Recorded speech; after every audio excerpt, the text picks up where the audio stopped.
2 जुलाई 1951 की सुबह फ्लोरिडा के सेंट पीटर्सबर्ग में मैरी रीसर की मकान मालकिन मैरी को उसका एक टेलीग्राम देने के लिए उसके कमरे के नजदीक गई तो उन्होंने ये महसूस किया कि कमरे के दरवाजे का टेम्परेचर काफी हाई हो रखा था। बाद में दरवाजा खोलने पर मकान मालकिन ने देखा कि मैरी अपने कुर्सी के साथ आग में झुलस कर राख के ढेर में लगभग पूरी तरह से बदल चुकी थी। मैरी का सिर्फ बायां पैर ही बचा हुआ था। मकान मालकिन ने जब ये खबर स्थानीय अधिकारियों को दी तो वे लोग आग लगने के किसी भी कारण का पता लगाने में नाकाम रहे। यहाँ तक कि वे लोग इस बात से भी हैरान थे कि अपार्टमेंट के बाकी हिस्सों में आग से कोई भी नुकसान आखिर क्यों नहीं हुआ। तमाम कोशिशों के बाद जब स्थानीय अधिकारियों ने FBI को यह मामला भेजा तो उन्होंने ये निर्धारित किया कि शायद मैरी के शरीर की चर्बी लगातार बढ़ रही होगी, जिससे उसके शरीर में इतनी गर्मी बढ़ गई कि मैरी एक मोमबत्ती की तरह ऊपर से जलना शुरू हुई होगी। लेकिन वे लोग भी इस बात से हैरान थे कि आखिर एक बार में आग लगी कैसे, क्योंकि अगर हम साइंस के नजरिए से देखें तो बॉडी में फायरोफोरिक लिक्विड और डिफोस्फेन के ओवर प्रोडक्शन की वजह से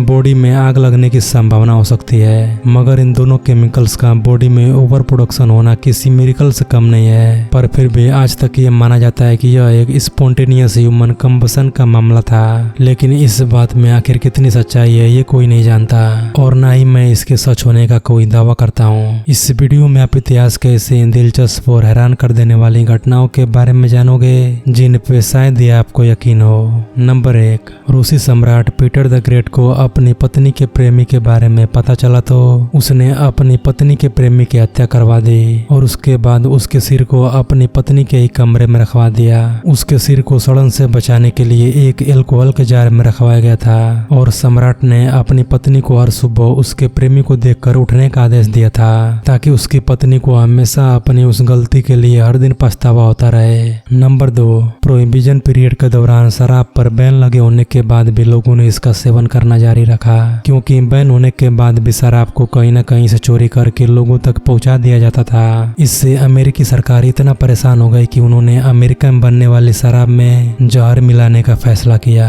और इसका असर ये हुआ कि प्रोहिबिशन पीरियड के अंत तक जहरीली शराब को कंज्यूम करने के कारण तकरीबन 10,000 लोगों की मौत हो गई। ये ऐसा पहला वाक्य था जब किसी देश की सरकार ने परेशान होकर शराब में जहर मिला दिया, जिससे हजारों लोग मौत के मुंह में समा गए।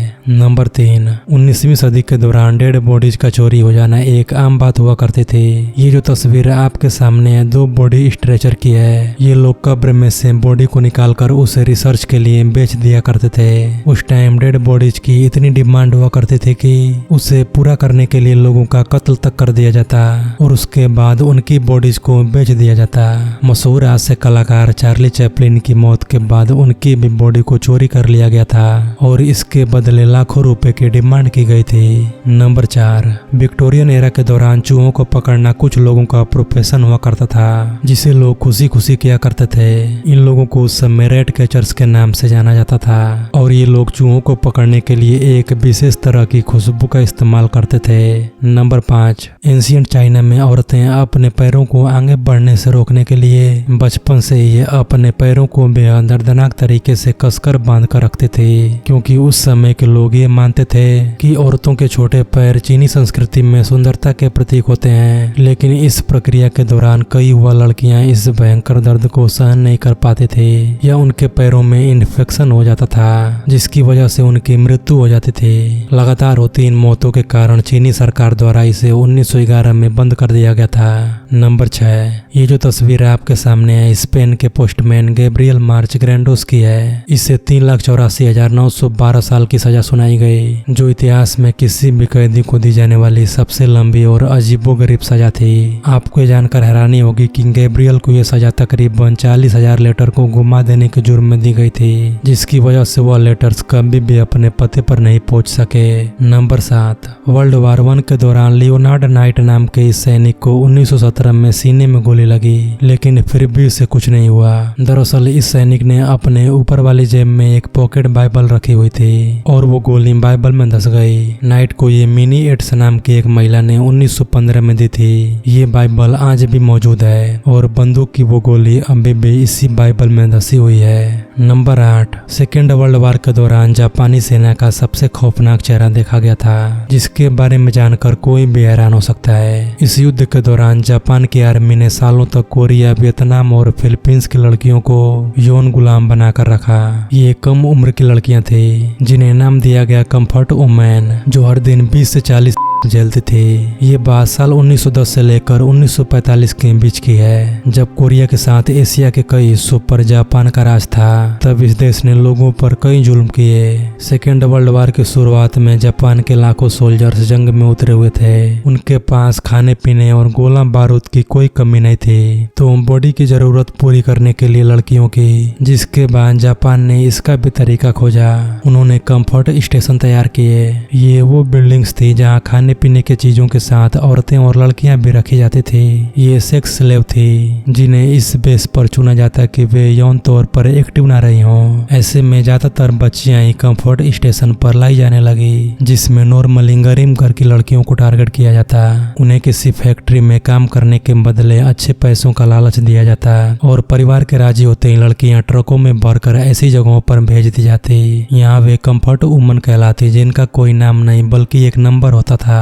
कई बार सोल्जर्स इन लड़कियों को गांव से जबरदस्ती भी उठा के लाते थे। कोई उनका सामना नहीं कर पाता था। रोज एक एक लड़के 30 से 40 सैनिकों की जरूरत को पूरी करते थे और मना करने पर उनके साथ मारपीट की जाती थी। United state institute of peace के मुताबिक साल 1932 से 1945 तक जापान ने बड़े ही ऑर्गेनाइज्ड तरीके से पूरी की पूरी सेक्स इंडस्ट्री खड़ी कर दी। इसमें लाखों लड़कियां कोरियन थी, तो बहुत सी वियतनाम, फिलीपींस और चीन की रहने वाली भी थी। इस दौरान जापान ने क्रूरता की सारे हदें पार कर दी। अगर कोई लड़की यौन रोग से अफेक्टेड हो जाती तो उसे या तो जला दिया जाता या गोली मारकर उसकी जान ले ली जाती। लड़कियां ना हो सके इसके लिए हर हफ्ते उन्हें एक इंजेक्शन दिया जाता। 06 नाम के इस इंजेक्शन के साइड इफेक्ट्स पर काफी बाद में रिसर्च हुई। इसमें पता लगा कि प्रेगनेंसी रोकने के नाम पर दिए जा रहे इस केमिकल ने लाखों लड़कियों की सेहत खराब कर दी। इस इंजेक्शन में सिल्वर रसन नाम का केमिकल डाला जाता था। हर थोड़े दिन में इस जहरीले केमिकल का डोज बॉडी में जाने के बाद ये कई सारे साइड इफेक्ट दिखाता था। युद्ध खत्म होने और जापान के अमेरिका के सामने सरेंडर के बाद भी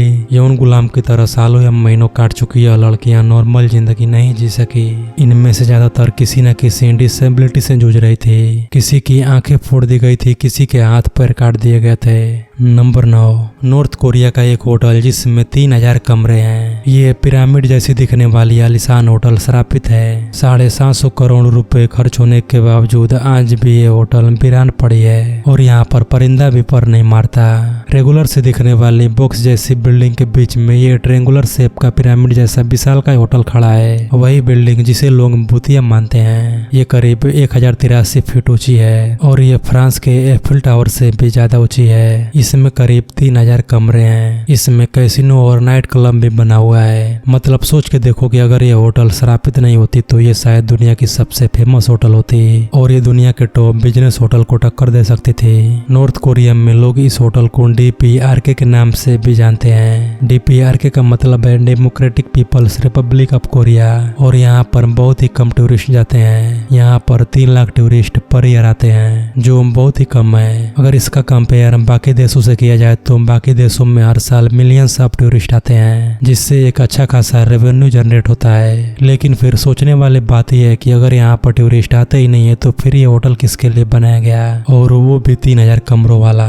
ये बात सन 1986 की है, जब यहाँ पर यूएस और सोवियत यूनियन के बीच कोल्ड वार चल रहा था। तो साउथ कोरिया था यूएस के साइड और नॉर्थ कोरिया था यूनियन सोवियत के साइड। दोनों ने एक एक साइड पकड़ ली, जिसकी वजह से दोनों पड़ोसी देशों में अनबन हो गई। ये कोई नई बात नहीं है, क्योंकि हमेशा पड़ोसी देशों में अनबन बनी ही रहती है। साउथ कोरिया एकदम मॉडर्न हो रहा था। उसने शो ऑफ करना शुरू किया और उन्होंने नॉर्थ कोरिया को जलाने के लिए बना डाला दुनिया का सबसे ऊंचा होटल, जिसका नाम था स्टैनफोर्ड होटल और ये होटल सिंगापुर में था।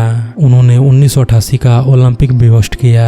उसके बाद नॉर्थ कोरिया पीछे रहने वाला थोड़ा ही था। उन्होंने 1989 में world festival of youth and student मनाया, जो कुछ ओलंपिक जैसा ही था, था और इस फेस्टिवल में बाहर के देशों से बहुत सारे पार्टिसिपेंट आने वाले थे। तो साल 1987 में ये जो श्रापित होटल है इसकी कंस्ट्रक्शन का काम शुरू हुआ और वो आज तक अधूरा का अधूरा ही है। मतलब इस होटल को बनाते समय इतनी परेशानियां आई जिसके बारे में किसी ने सपने में भी नहीं सोचा होगा। बीच में कुछ समय के लिए इस होटल के कंस्ट्रक्शन को रोक दिया गया। उसके बाद साल 2000 में आए किम जोंग उन और उन्होंने इस होटल के कंस्ट्रक्शन का काम फिर से शुरू कर दिया और उन्होंने इस होटल को कंप्लीट करने के लिए 11 अरब रुपए खर्च कर दिए, लेकिन फिर भी ये होटल कंप्लीट नहीं हो पाया। लोग काम करते गए, गवर्नमेंट पैसा फूकती गई, लेकिन कभी भी इस होटल का काम कंप्लीट हो ही नहीं पाया और आखिरकार थक हार कर साल 2021 में गवर्नमेंट ने इसकी कंस्ट्रक्शन का काम रोक दिया, जिसके बाद लोगों को पूरी तरह से ये यकीन हो गया कि ये होटल स्थापित है। वैसे आपको क्या लगता है इस होटल के कंप्लीट ना होने की क्या वजह रही होगी? नीचे कमेंट बॉक्स में जरूर बताएं। सो मिलते हैं अगले किसी ऐसे इंटरेस्टिंग वीडियो के साथ।